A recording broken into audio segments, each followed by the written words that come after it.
जात शिशुपालक तुम्ही आम्हाला आणून द्या आणि त्याला काय घडवायचं आहे ते सांगा. आम्ही त्याला घडवून दाखवू. आपल्याला हवं तसं घडवता येतं. कारण मातीच्या गोळ्याला जर हवा तसा आकार देता येत असेल तर जिवंत हाडामांसाच्या गोळ्यालाही हवा तसा आकार देता येतो. म्हणूनच शेकडो घडलेत, हजारो घडतायत आणि लाखो घडवायचे आहेत. या उद्देशाने नमस्कार, मी कुमारी वसुंधरा सतीश कबनूरकर, श्रीमती अक्काताई रामगोंडा पाटील कन्या महाविद्यालय इचलकरंजी येथील इयत्ता 11वी कॉमर्सची विद्यार्थिनी आपणासमोर विषय मांडते, आजचं शिक्षण कितपत फायद्याचं. आपली जशी शाळा असते तशी पशुप्राण्यांची शाळा भरलेली असते. आपले जसे विषय असतात तसे त्यांचे विषय असतात. त्यांचे 3 विषय महत्त्वाचे: उडणे, पोहणे, धावणे. या पशुप्राण्यांच्या शाळेत एक पक्षी ॲडमिशन घ्यायला येतो, बदक नावाचा. शिक्षक त्याला सांगतात 3 कंपल्सरी विषय आहेत: उडणे, पोहणे, धावणे. बदक म्हणतो मी पोहण्यात उत्तम आहे, धावू सराव केला तर जमेल, पण उडण्याचं कसं काय करायचं? नाही, तो नैसर्गिक गुणच नाही ना माझ्यात. पण दुनियेची रीत आहे, त्या शाळेत गेला पाहिजे, त्या विषयाचा अभ्यास केला पाहिजे, डिग्री मिळवली पाहिजे, नोकरी तर करायची आहे, पण करायचं काय? शिक्षक म्हणतात तू ॲडमिशन घे, आम्ही सराव करून घेऊ. घेतलं बदकाने ॲडमिशन. सराव सुरू झाल्यानंतर त्यापैकी एका शिक्षकाने त्याला सल्ला दिला, तुझा पोहणे हा विषय चांगला आहे ना, तू जरा बाजूलाच ठेव. तुला येत काय नाही? धावणे, त्याची प्रॅक्टिस कर. उडणे, त्याचा सराव कर. मग ते बदक रात्रराणी दिवस धावू लागलं. ते इतकं धावायचं, धावून दमायचं बिचारं. त्याला उडणं जमायचंच नाही आणि वर्षभर त्या पोहण्याचा सरावच नाही. मग वर्ष झालं, परीक्षा आली, परीक्षेला बसले.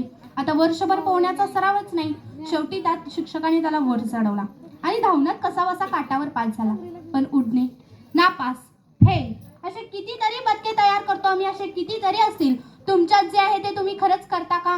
नाही. आम्ही करतो काय? माझ्या आईला वाटतं काय मी डॉक्टर व्हावा, आणि वडील त्यांना वाटतं मी इंजिनियर व्हावा. आजोबा म्हणतात तू मिलिटरीत गेला पाहिजेस. शेजारचे काका म्हणतात तुझी चित्रकला चांगली आहे. अरे तुझं काय? ते सांगतील तसं.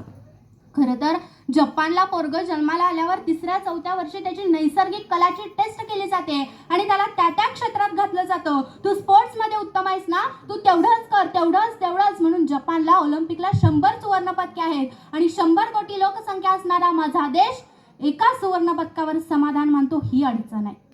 मग त्या शाळेत दुसरा पक्ष येतो, खारुताई नावाचा. आता खारुताई धावते उत्तम. शिक्षक तिला सांगतात 3 कंपल्सरी विषय आहेत: उडणे, पोहणे, धावणे. खारुताई म्हणते मी धावू शकते उत्तम, पण उडण्याचं कसं काय करायचं? आणि पोहायला गेले तर बुडून मरेन. नको. शिक्षक म्हणाले आम्ही तू घे ॲडमिशन, आम्ही प्रॅक्टिस करून घेऊ. घेतलं खारुताईने ॲडमिशन. सराव सुरू झाल्यानंतर खारुताई धावत एका झाडावर गेली. झाडावर फांदीवर पोहोचली. फांदीवर वर पोहोचल्यानंतर तिनं वरनं खालच्या शिक्षकांना विचारलं, आता मी वरून खाली ह्याही विषयात बसेन?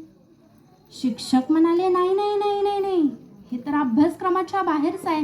उडणं हे नेहमी खालून वरच असायला पाहिजे, वरून खाली नाही. असं पुस्तकात दिलेलं नाही. तू स्वतःचं काही इथं काढू नको, त्याला इथं अर्थ नाही. जे दिलंय तेच. कोंडून ठेवली पोरं आम्ही पुस्तकांच्या पानात. काय शिकवतो मुलांना? एक ग दी माडगूळकरांची कविता, एक पु ल देशपांडेंचा धडा आणि खाली प्रश्न काय? या पाठातून पु ल देशपांडे काय संदेश देतात? या कवितेतून ग दी माडगूळकर काय सांगतात?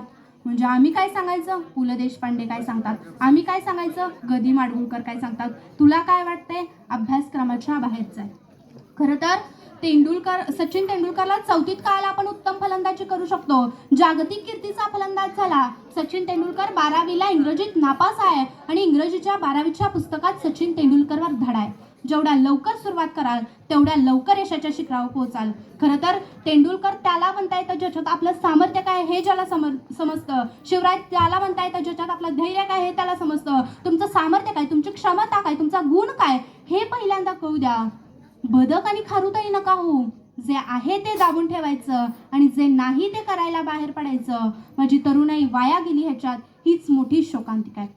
खरं तर हजारो वर्षापूर्वी गौतम बुद्धांनी सांगितलं होतं विज्ञानवादी व्हा. गौतम बुद्धांना अपेक्षित विज्ञानवाद कोणता होता? त्यावेळी नव्हतं फिजिक्स केमिस्ट्री. व विज्ञानवाद म्हणजे काय? विज्ञान म्हणजे ज्ञानाची कृती करणे, ज्ञानाचा वापर करणे, ज्या दिवशी या देशातील मुलं मिळालेल्या ज्ञानाचं विज्ञानात रूपांतर करतील त्या दिवशी या देशात एकही बेकार आणि बेरोजगारी उरणार नाही. मग त्या शाळेत शेवटचा पक्षाला गरुड नावाचा. शिक्षक त्याच्या नादाला फारसं लागतच नाही. शिक्षक त्याला सांगतात 3 कंपल्सरी विषय आहेत, उडणे, पोहणे, धावणे. गरुड म्हणतो उडण्यात आपला हात कोण धरूच शकत नाही आणि धावायला मला जमिनीवर यायची गरजच काय. आभाळात भरारी मारतो मी, मला खाली आणता तुम्ही कशाला, विषय काढून टाका. अरे म्हटलं कंपल्सरी आहे, जमत असलं सांगा. बरं ठीक आहे, पोहणे. पागल आहे का, नाही जमायचं आपल्याला. त्या गरुडाने आपल्या शिक्षकांना सांगितलं माझी सगळ्यात मोठी शाळा ही माझी आई आहे. म्हणे का, म्हणे मी ज्यावेळी या सृष्टीत आलो पहिला श्वास घेतला आणि माझी आई कोण आहे हे बघायला लागलो तेवढ्यात माझ्या आईनं माझ्यावर झडप घातली आणि मलाच जन्माला घातलेली माझी जन्मदात्री आई मला आकाशात उंच उंच उंच घेऊन गेली. तिला सांगत होतो आई आत्ताच जन्माला आलो ग, मला श्वास घ्यायचा माहित नाही, मला वारा म्हणजे माहित नाही, मला ऊन म्हणजे माहित नाही, जगणं समजत नाही. आई कुठे घेऊन निघालीस ग. आईने मला उंच उंच उंच घेऊन गेली आणि मला सोडून दिलं. सन करत खाली मी कोसत राहिलो. खाली बघितली जमीन होता, खडक होता, दगड होता, फुटलो असतो, आपटलो असतो, संपलो असतो. फक्त आईकडे एकदा बघितलं का ग, आणि हळूहळू मी माझे पंख उघडले, त्या वाऱ्यावर स्वार झालो, एक गिरकी घेतली आणि आईला बघत म्हणालो आई उडणं जमलं ग, आई आई उडता आलं ग मला.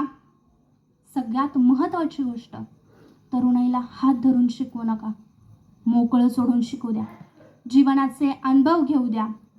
कारण सगळ्यात महत्त्वाची गोष्ट सांगते, आपल्या हाताची 5 बोटे एकसारखी नसतात, हातावरच्या रेषा एकसारख्या नसतात, 2 डोळ्याची एकसारखी माणसं भेटत नाहीत, एका झाडाची 2 पाने एकसारखी नसतात. त्यामुळे तुमच्यासारखं या जगात दुसरं कोणीच नाही. तुमच्यासारखे या जगात फक्त तुम्हीच आहात. अभिमान बाळगायला शिका. एवढे बोलून या विचारपीठाची रजा घेते. मनःपूर्वक धन्यवाद.